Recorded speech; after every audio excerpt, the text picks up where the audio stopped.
The greatest act of rebellion in the modern day is reclaiming your attention. If you've been living under a rock, I'm sure you're aware by now, it's pretty much a wide open secret that there is a war for your attention going on. And everyone is trying to work out some sort of mechanism in order to attract and gain as much of your attention as possible and keep it that way. The average American and Canadian consumes an absolutely insane amount of media, right? The average person is spending anywhere from 5 to 8 hours on their phone. There is a war for your attention. Apps are purposely designed to be extra stimulating, to affect your dopaminergic systems in a way that causes you to come back to them almost immediately after you leave them. All of this has massive negative societal consequences, right? The first one is it reduces people's attention spans. And when you reduce people's attention spans, they can't focus on tasks for a long period of time. And in order to achieve anything great, in order to build anything great, in order to write anything great, in order to just be a competent human being, you need to have a decently long attention span so that you can focus for an extended duration of time and actually work towards finishing a project that you started. It also hinders people's ability to critically think. If you're addicted to scrolling short form content and you get all of your political opinions and all of your societal opinions from influencers who make these like clipped up 30-second reels, you have to an extent lost the ability to critically think because you can't convey enough information in a 30-second reel about an issue for you to make an informed decision. It reduces critical thinking and it opens up the masses to programming. Literacy is an all-time low. I think like half of all Americans have a fifth grade reading level. It is absolutely ridiculous. So the greatest act of rebellion in the modern day is reclaiming your attention, and the best way to do that, in my opinion, is to read books. Reading books, and I'll tell you which books in a moment here, because not all books are created equal. If you go on Amazon or if you go to like the New York Times and you go to the finance section, you're just going to pick up almost 100, there's going to be hundreds of books that say essentially the same thing, right? They talk about the wonders of compound interest or information that's not really helpful. But if you read the right books, not only will you reclaim your attention, you will gain a much better mental flow state to navigate the world through.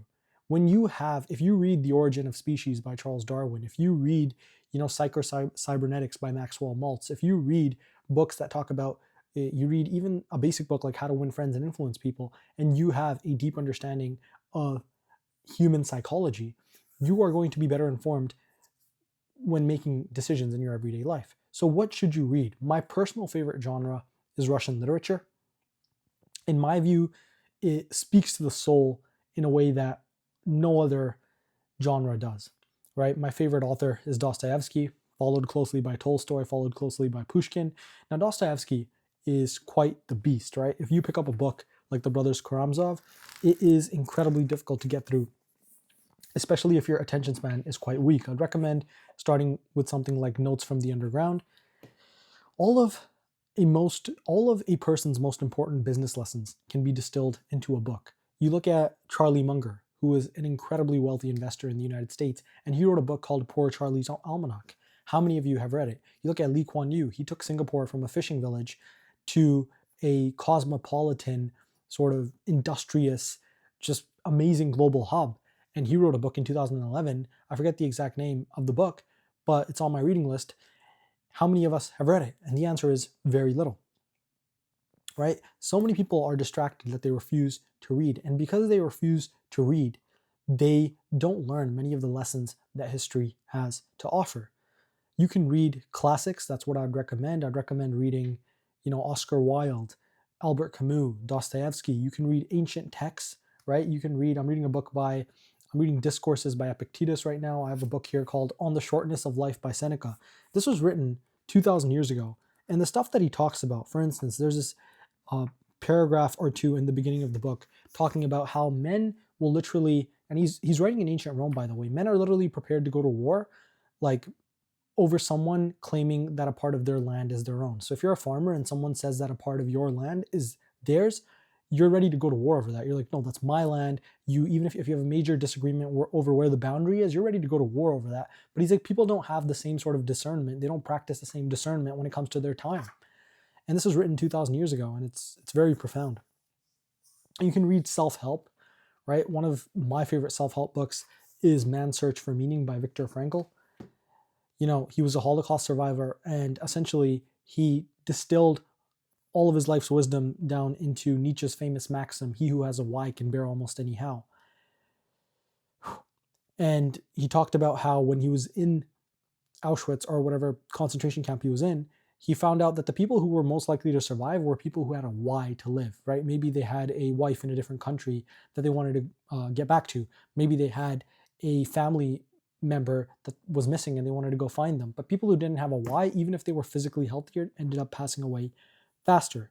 You can read male self-help, you can read classics, you can read literature. But gentlemen, I fundamentally believe that reading is the best way to reclaim your attention.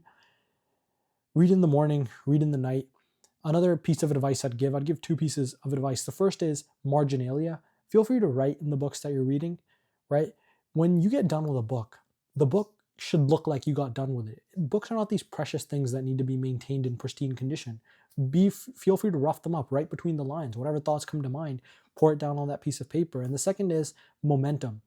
If you pick up a book and it doesn't speak to you and it's very hard to get through, I read The Ultramind Solution by Dr. Mark Hyman, and I'm reading Jungian psychology. A lot of these sort of a lot of psychological books and a lot of science-based like fitness books are very difficult to get through. They're not enjoyable to read in the way that literature is or in the way that self-help is. They're difficult to get through. My point is you should start with something that allows you to build momentum, right? Momentum is key to achieving anything in life. You have to start small and build momentum from there on out.